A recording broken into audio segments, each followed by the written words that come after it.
साथियों, सद्भावना चैनल में आप सभी का बहुत-बहुत स्वागत है और हमारे लिए ये बड़ी खुशी और गर्व की बात है कि प्रयागराज, इलाहाबाद के कैथोलिक धर्माध्यक्ष रेवरेंड लुईस मस्करेनस हमारे साथ हैं और इलाहाबाद एक आस्था और विश्वास का संगम है और चर्च की मौजूदगी यहाँ पर 100 साल से ज़्यादा है और शुरुआत से ही चर्च ने बहुत ही एक महत्वपूर्ण भूमिका निभाई है, विशेषकर शिक्षा के क्षेत्र में या फिर स्वास्थ्य के क्षेत्र में या सामाजिक विकास के क्षेत्र में, सांस्कृतिक विकास के क्षेत्र में। तो एक बहुत ही एक संगम है, एक अद्भुत संगम है जब हम इलाहाबाद प्रयागराज में आज बिशप स्वामी के साथ मौजूद हैं। बिशप जी, आपका बहुत-बहुत स्वागत, अभिनंदन हमारे इस चैनल में। और सबसे पहले मैं जानना चाहूँगा कि हमारे इलाहाबाद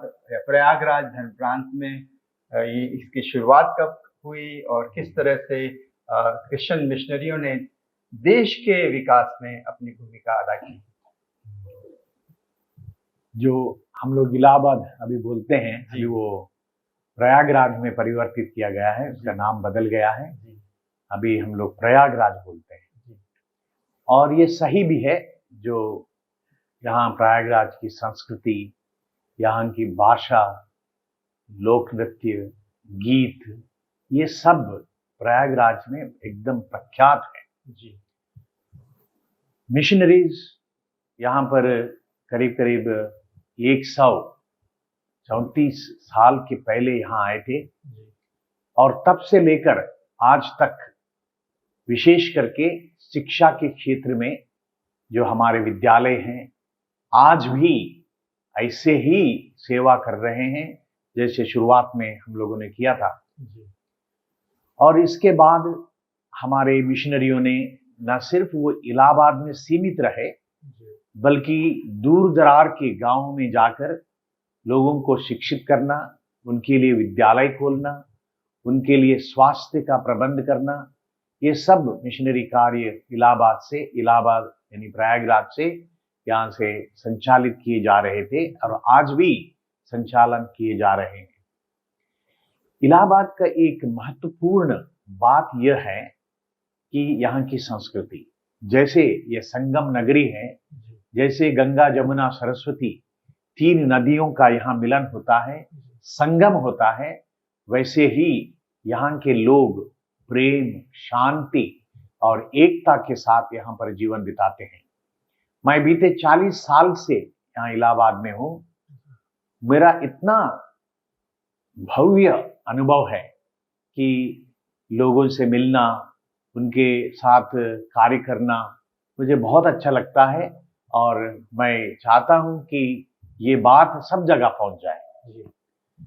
इसके अलावा इलाहाबाद का एक बहुत बड़ी उपलब्धि यह है, हर 12 साल में, ऐसे तो हर माह, हर साल हम लोग मेला मनाते हैं, कुंभ मेला मनाते हैं जो एक महीना, लेकिन हर 12 साल में एक बार यहाँ पर कुंभ मेला होता है और जो 2025 में अभी होने वाला है। तो ये एक तरह से पूरे धरती पर सबसे बड़ा गैदरिंग है। It is the biggest gathering on earth going to be Kumbh Mela, Mahakumbh Mela 2025 की पूरी तैयारी सरकार के द्वारा, यहाँ लोकल लोगों के द्वारा और ना सिर्फ बाहरी रूप से बल्कि आंतरिक रूप से, आध्यात्मिक रूप से भी हम लोग धन्य हो जाते हैं क्योंकि हमें सेवा करने का मौका मिलता है। स्वास्थ्य के क्षेत्र में आज अगर देखा जाए, बहुत सारे स्वास्थ्य केंद्र हैं, लेकिन हमारा नाजरत अस्पताल सेवा के लिए जाना जाता है। सेवा, शुश्रूषा और आपस में प्रेम भाव, और बहुत बड़ी रकम भी आपको देने की जरूरत नहीं है। सब्सिडाइज रेट्स करके हम लोग लोगों की सेवा यहाँ पर करते हैं। इसके अलावा हम लोग अंतरधर्मीय सद्भाव यहाँ बहुत अच्छा है। हमारे मिशनरियों ने Father Bhatt, Father Vijayanand, bishop Mudarta, इनकी देन है और वो भी आज भी वो बरकरार है, चलता रहा है। संगीत के क्षेत्र में इलाहाबाद धर्म प्रांत एक हमारा एक संगीत साधना मंदिर हम लोग पचमढ़ी में चला रहे हैं और वो आज भी सुचारू रूप से चल रहा है। विजयानंद ने वहां पर करीब करीब 68 साल बिताए और वो धरोहर हमें प्राप्त हुई है, तो उसको भी हम लोग आगे बढ़ा रहे हैं। हमारे गिरजाघरों में दूसरी भाषा में पूजा बलिदान नहीं होता है, सिर्फ हिंदी में यहाँ पर पूजा बलिदान होता है। और ये भी एक हम लोग के भाषा के प्रति, संस्कृति के प्रति हमारा लगाव है और हम हमारे भारत देश में रहकर प्रभु यीशु का सुसमाचार की घोषणा हम यहाँ की भाषा, यहाँ की संस्कृति और अन्य चीजों के साथ मिलाकर हम लोग फैलाना चाहते हैं।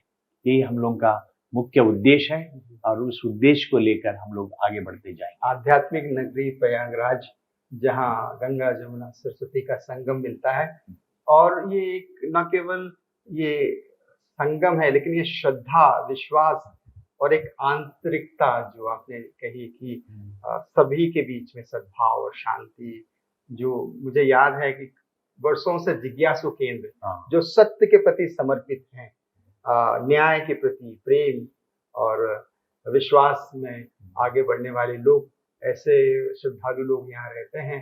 और कृष्ण मिश्र ने बड़ा योगदान दिया यहाँ, जैसे आपने कहा कि नाजरेथ हॉस्पिटल के माध्यम से और सेंट जोसेफ कॉलेज और शिक्षा ये एक बिल्कुल केंद्र है, विद्या का केंद्र है, सरस्वती का केंद्र है जो मिशनरियों ने आगे बढ़ाया।